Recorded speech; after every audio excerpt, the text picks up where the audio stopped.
Hello, everyone. Bill Blair, you are the Canadian Defence Minister. Welcome to Washington. Thank you very much, Ravi. When did you get in? This morning. I flew up here with my Prime Minister. Right, so I have the advantage of not being jet-lagged. I'm going to begin with the elephant in the room. This is obviously a week where a lot of NATO leaders are in town, and one of the big themes is 2% of GDP for every single country being the floor, not the ceiling, for defense spending. And Canada's is, I think, at about 1.3% and change. It is at the moment. I introduced a new defense policy update for my government and with a budget that will see my defense budget rise by 27% next year over this. My quick math tells me that still takes you to 1.7. And that's exactly where it takes me. But let me acknowledge to you, NATO's right. Every country, member of NATO, has to do more, and we're committed to doing more. We are also committed to the 2% expenditure at GDP. One of the challenges, I think every defense minister, and I get to meet with them all on a regular basis, it's not just a matter of how much you spend, but it's a matter of spending it well and making sure that you can produce real value for our armed forces, for our NATO alliance and all of our partners, but also for our taxpayers. And I need to be able to demonstrate, like, I think I've got a very clear path. I know exactly what I need to invest in. I've got to replace my destroyers, my naval ships. I've got to replace our submarines. I've signed contracts for almost 200 new aircraft for my Air Force just in the past year and a half. But I've got to make sure that we can actually deliver on those commitments and create that credibly. You know, I've often said, I think the two great challenges every defense minister has is getting the money and spending the money well. And so all that is to say, Canada understands its obligation. I feel that responsibility gravely, and we're working really hard.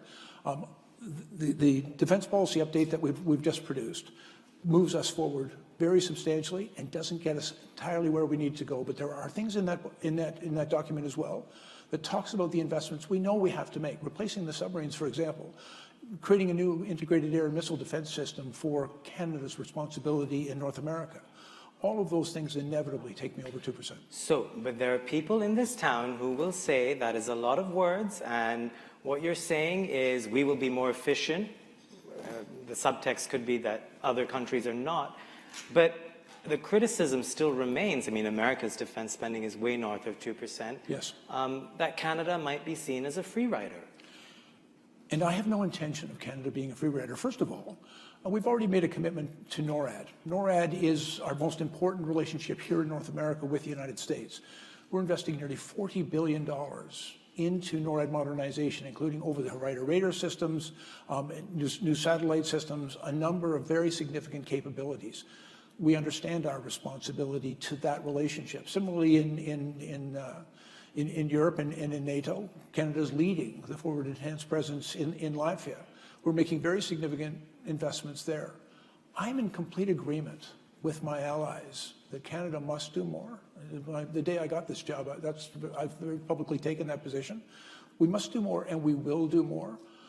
I've got a lot of work to do to make sure that we spend that money well, that we create the capabilities that we require. One of the challenges I'm also facing is we've got some real staffing challenges in the Canadian Armed Forces. I've got to address that problem so I can have sailors on those ships, people to fly those planes, soldiers to do the important work that we're asking them to do. And so all of that work is, I think we have a very aggressive plan to move forward. I'm very confident that it's going to bring us to that threshold, but I think it also has to be a credible plan. It has to be verifiable to our allies. It can't just be an aspirational approach. I think you've got to really come out and say, this is what we need to do, and this is how we're going to get it done. And I'm hoping that over the course of the next few days, I'll be able to share that credible, verifiable plan with our allies to provide them with assurances that Canada understands its responsibility and we're going to live up to our responsibilities. All right. Well, you know, there'll be a lot of defense ministers in town this week who will ask you that question, and you've previewed your answer. I want to talk about the Arctic as part of, you know, Canada's defense arena and, you know, an increasing priority for NATO. Before I go there, one more elephant in the room. Of course. You know, in the last 2 weeks, a lot has happened in the United States. I'm sure you've been watching it closely. there's a greater likelihood that Donald Trump will be president. Anything could happen, but the polls suggest that there's a greater likelihood. This is a former president, potentially future president, who has called your prime minister two-faced. He has called him a whole bunch of other words as well, and has said he's very disappointed in him. How worried is your government about a potential second Trump term? I was a minister in government during the first Trump term. I also believe very strongly, first of all, with respect to the American election, I have great confidence in Americans to make whatever decision, and we'll respect whatever decision they may make. But I also know the strength of America, and it includes the White House, obviously, and the president, but it's also the institutions. It's your Congress, it's your judiciary. I've had the opportunity over the course of a very long career in public safety and public security to work very closely with America. I have great confidence in your institutions and the people that lead those institutions. I remain confident. Canada will always be a good partner to the United States, and the United States has been our closest ally and our dearest friend. Yeah, you really have been doing this for a long time, very diplomatic. Okay, the Arctic. Talk to me about how you are seeing that as a new arena and the threat of Russia from the other side, as it were. Well, first of all, when I became the defense minister, most of the work that we had done previously in defense policies, to me it looked an awful lot like a shopping list, and it did not tell our story. It didn't tell the story of Canada. And so when I got this job, and I got my people to start really thinking about what are our real responsibilities. We have obviously responsibilities in Europe and NATO. We have new responsibilities in the Indo-Pacific because we're both an Atlantic and a Pacific nation. But I think most closely related to our identity as a nation is we're an Arctic nation. And I think for very many years, we've relied on the fact that we are surrounded by 3 oceans, one of which was mostly frozen most of the time. And we also had the benefit of a superpower and a very friendly neighbor. And geography. And geography. Amazing geography. We had remarkable geography. And almost everything the Canadian Armed Forces has done over the last 150 years has been expeditionary. Right. It's been, you know, we've never been really invaded as a country. We've had a couple of little incursions, but nothing serious. And so, one of the things that we recognize, though, with climate change in particular, is that our Arctic is becoming far more accessible. And you know, we used to think, I think naively, that maintaining our sovereignty and security in the Arctic was occasionally flying a plane overhead or having a ship go by when the ice was out. But we believe with climate change, first of all, the Arctic is warming at 4 times the global rate. Secondly, the Arctic Ocean, by 2050, could very easily be the main point of passage between Europe and Asia. That just blows my mind. And it should. For us, it creates both opportunity and challenge. And what we are seeing among adversaries, Russia and China in particular, is a far more assertive approach into what we have always considered our Arctic. And I know it's a concern for America in Alaska. It's a concern for Greenland and the Danes. It's a concern for our new NATO allies in Finland and Sweden, and obviously in Norway and Iceland. But I think the incursions that we're seeing, the effort of China, which now calls itself a near Arctic nation, they're sending ships into the region. They're dual-purpose ships, but they're gathering intelligence. They're also working very hard to try to invest in critical infrastructure, our critical minerals. It is a concern to us, and frankly, I believe that we have a responsibility, not just to assert our sovereignty, but to be prepared to defend it. How have things changed in the last year with Sweden and Finland joining NATO? Very positively, in my opinion. First of all, I've met a number of times with all of the Nordic and Arctic nations. I think what we're starting to see clearly within NATO, there's an obvious and necessary focus on the Eastern Front with Russia. But we're also recognizing the northern frontier of NATO, which is Norway, Finland, Sweden, the Danes, Iceland, us and America, all have a responsibility there. Canada has the largest maritime border with Russia of any country in the world. And frankly, we're not persistently present there. And so one of the things I've come forward with in our new national defense policy is significant new investments in capability to create northern support hubs to build up our domain awareness through over-the-horizon radar investments, but also creating integrated air and missile defense systems, new maritime capabilities, new maritime sensors. Lots of very significant investments are going to be necessary. But I think there's a huge opportunity with Finland and Sweden particularly coming in. Norway's always been a strong partner. An acknowledgement among all the Arctic nations that we can do better together. Just to come back to the money, because you were talking about investments there, 27% is a lot, right?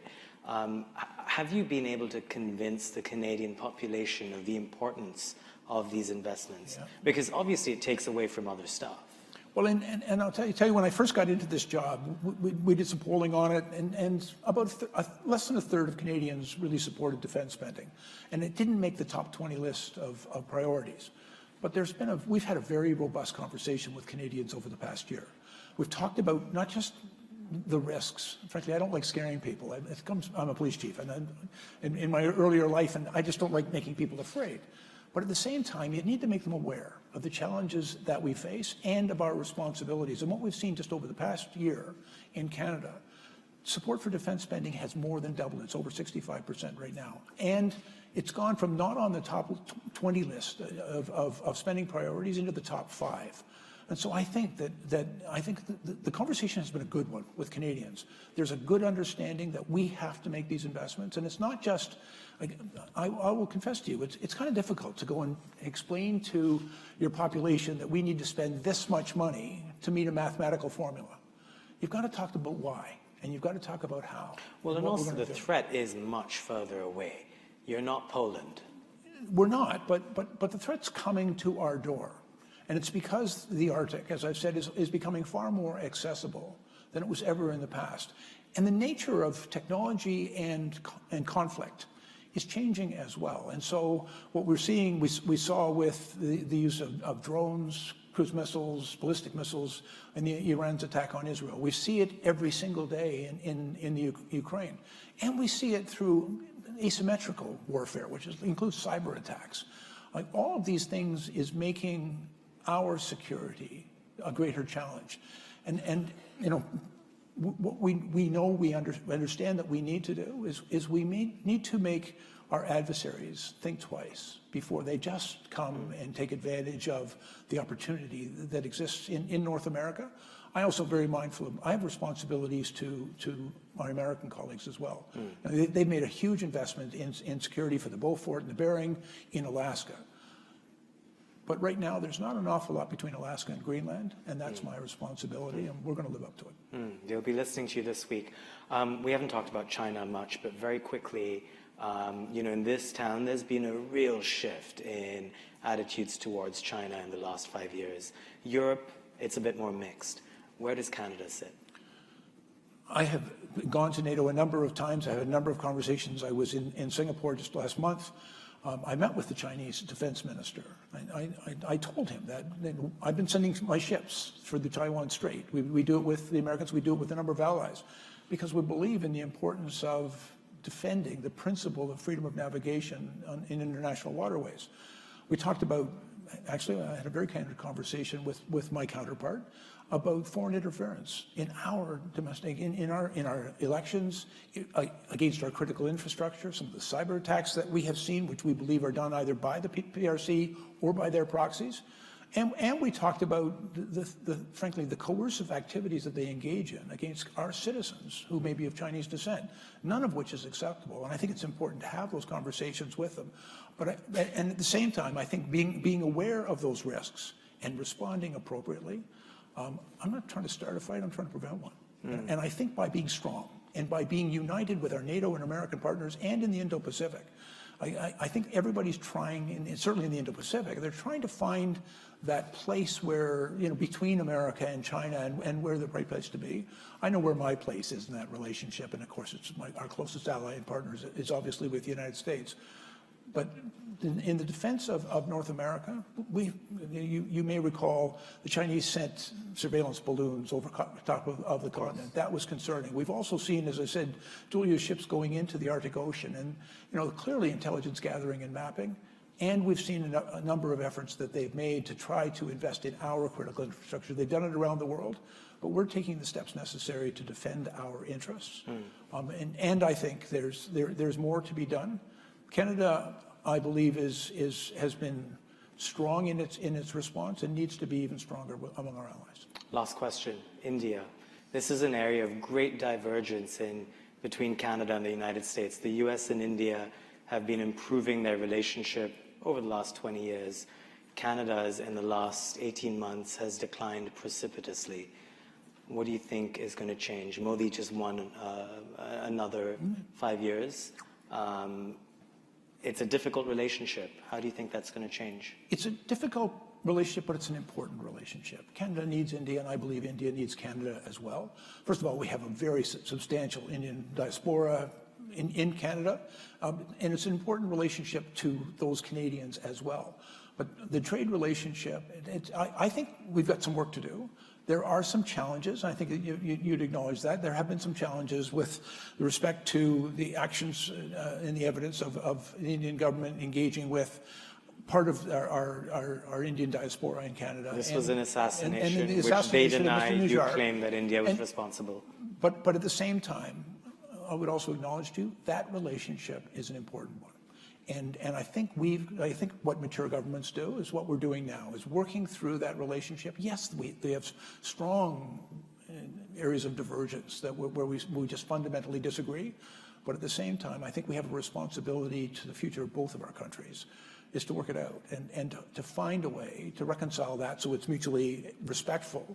And at the same time, they've got work to do. And I think, by the way, on the defense side, one of the things that I've been encouraging is my military to reach out and maintain those relationships. I think there are opportunities to the extent possible, to normalize the relationship. Now, while we still reconcile the challenges that exist between us, but I think it's very much in my country's national interest and in India's interest that we find a way to work through the challenges that we face between us and make it work.